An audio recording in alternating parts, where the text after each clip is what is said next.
আসসালামু আলাইকুম। সংবাদে আপনাদের সবাইকে স্বাগত জানাচ্ছি। আমি ফিরোজ তোহা। শুরুতেই আরবে কেবলস সংবাদ শিরোনাম।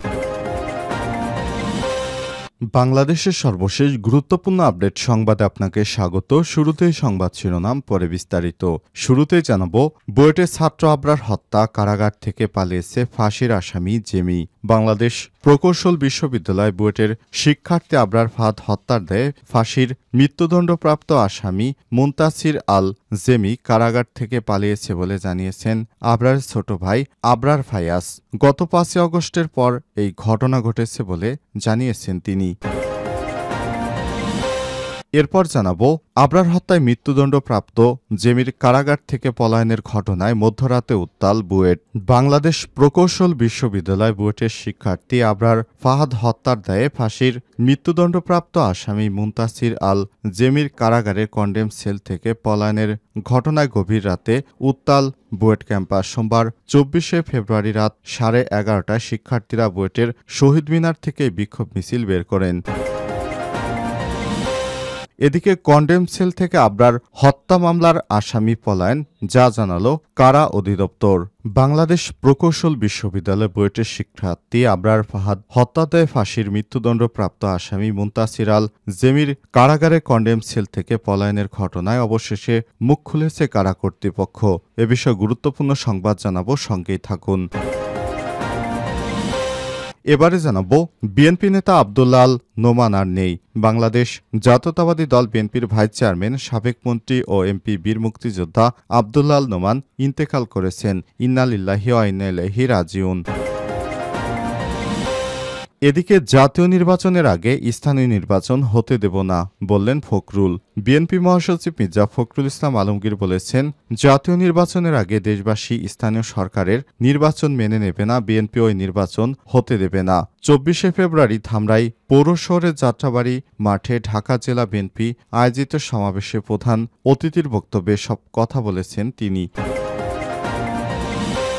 এবং সর্বশেষ জানাবো, একাধিক ব্যক্তির উপর নিষেধাজ্ঞা দিচ্ছে যুক্তরাজ্য।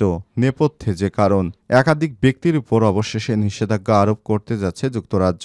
রাশিয়ায় যারা আর্থিক সহায়তা করেছে তাদের ব্রিটেনে প্রবেশের ক্ষেত্রে নিষেধাজ্ঞা আরোপ হতে পারে। ইউক্রেনে রাশিয়ার হামলা শুরুর ৩ বছর পূর্তিতে এমন পদক্ষেপ নেওয়ার সিদ্ধান্ত নিয়েছে দেশটি। খবর রয়টার্সের। প্রিয় দর্শক, এতক্ষণ শুনছিলেন সংবাদ শিরোনাম, এবারে বিস্তারিত। তবে তার আগে বন্ধুরা, অনুরোধ থাকবে সংবাদটিতে একটি লাইক দিন। এই চ্যানেলে আপনি নতুন হয়ে থাকলে আমাদের সংবাদটি দেখতে দেখতে চ্যানেলটি সাবস্ক্রাইব করে রাখুন। কমেন্ট করে বন্ধুরা আপনার মূল্যবান মতামত জানিয়ে দিন আপনি বিশ্বের কোন দেশ থেকে বা বাংলাদেশের কোন স্থান থেকে আমাদের সংবাদটি দেখছেন এবং শুনছেন। এবারে বিস্তারিত। বুয়েট ছাত্র আবরার হত্যা, কারাগার থেকে পালিয়েছে ফাঁসির আসামি জেমি। বাংলাদেশ প্রকৌশল বিশ্ববিদ্যালয় বুয়েট শিক্ষার্থী আবরার ফাহাদ হত্যার দায়ে ফাঁসির মৃত্যুদণ্ডপ্রাপ্ত আসামি মুনতাসির আল জেমি কারাগার থেকে পালিয়ে গেছেন বলে জানিয়েছে আবরারের ছোট ভাই আবরার ফায়াজ। গত ৫ আগস্টের পর এই ঘটনা ঘটেছে বলে জানিয়েছেন তিনি। এই ঘটনার ৬ মাস আগে ঘটল। সোমবার ২৪শে ফেব্রুয়ারি বিষয়টি জানানো হয়েছে বলে জানিয়েছেন আবরার ফায়াজ। এদিন সন্ধ্যায় সোশ্যাল মিডিয়া ফেসবুক অ্যাকাউন্ট থেকে এক স্ট্যাটাসে তিনি লিখেছেন, আবরার ফাহাদ হত্যার দায়ে মৃত্যুদণ্ডপ্রাপ্ত আসামি জেমি জেলখানা থেকে পালিয়ে গেছে ৫ আগস্টের পর, অথচ আমাদের জানানো হচ্ছে আজকে। যখন ওর আইনজীবী কোনো যুক্তিতর্ক উপস্থাপন করতে আসেনি তখন। আবরার ফাহাদের ছোট ভাই আরও লিখেছেন, ফাঁসির আসামি তো কন্ডেম সেলে থাকার কথা ছিল, সে পালায় কিভাবে? পালানোর পরও এই তথ্য বাইরে না আসা তো এটাই প্রমাণ করে যে তাকে ধরতেও কোনো চেষ্টা করা হয়নি। পূর্ব থেকে আরও ৩ জন পলাতক আছে। এদিকে হাইকোর্ট রাষ্ট্রপক্ষকে জানিয়েছে, গত ৬ আগস্ট কারাগার থেকে পালিয়েছে মৃত্যুদণ্ডপ্রাপ্ত আসামি মুনতাসির আল জেমি। আর আবরার ফাহাদ হত্যা মামলায় ডেথ রেফারেন্স আসামিদের আপিলের উপর রায় হাইকোর্টে যে কোনো দিন করবেন বলে জানানো হয়েছে। এদিন বিচারপতি এ কে এম আসাদুজ্জামান ও বিচারপতি সৈয়দ এনায়েত হোসেনের সমন্বয়ে গঠিত হাইকোর্ট বেঞ্চ ডেথ রেফারেন্স মৃত্যুদণ্ড নিশ্চিতকরণের জন্য নিম্ন আদালতে নথি এবং মামলায় দণ্ডিতদের দায়ের করা আপিল শুনানি শেষে এটি কিউরিয়া অ্যাডভাইজারি ভল্ট, অর্থাৎ যেখানে যে কোনো দিন রায় ঘোষণা করা হবে হিসেবে রেখে দেন। প্রসঙ্গত 2009 সালের 7 অক্টোবর রাতে বুয়েটের দ্বিতীয় বর্ষের শিক্ষার্থী আবরার ফাহাদ ছাত্রলীগের একদল নেতাকর্মী পিটিয়ে হত্যা করে এই ঘটনায় জড়িত থাকার দায়ে 2021 সালের 8 ডিসেম্বর বুয়েটে 20 শিক্ষার্থীর মৃত্যুদণ্ড দেয় আদালত।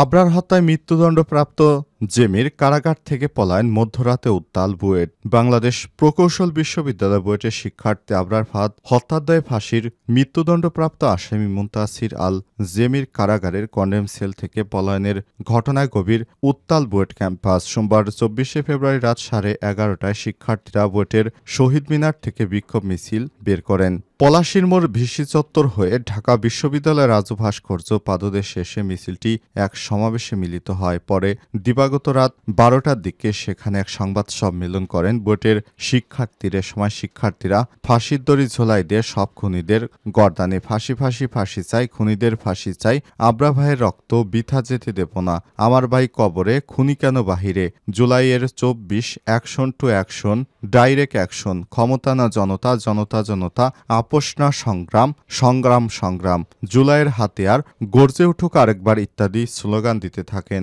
রাজু ভাস্কর্যের সংবাদ সম্মেলনে লিখিত বক্তব্যে শিক্ষার্থীরা বলেন, 24 ফেব্রুয়ারি হাইকোর্টের আপিলোডের রেফারেন্স শুনানি শেষে বিচারপতি জানান, আবরার ফাহাদ হত্যাকাণ্ডে মৃত্যুদণ্ডপ্রাপ্ত আসামি মুনতাসির আল জেমি গত বছরের 5 আগস্টের পর থেকে পলাতক থাকায় তার পক্ষে কোনো আইনজীবী লড়াই করছেন না।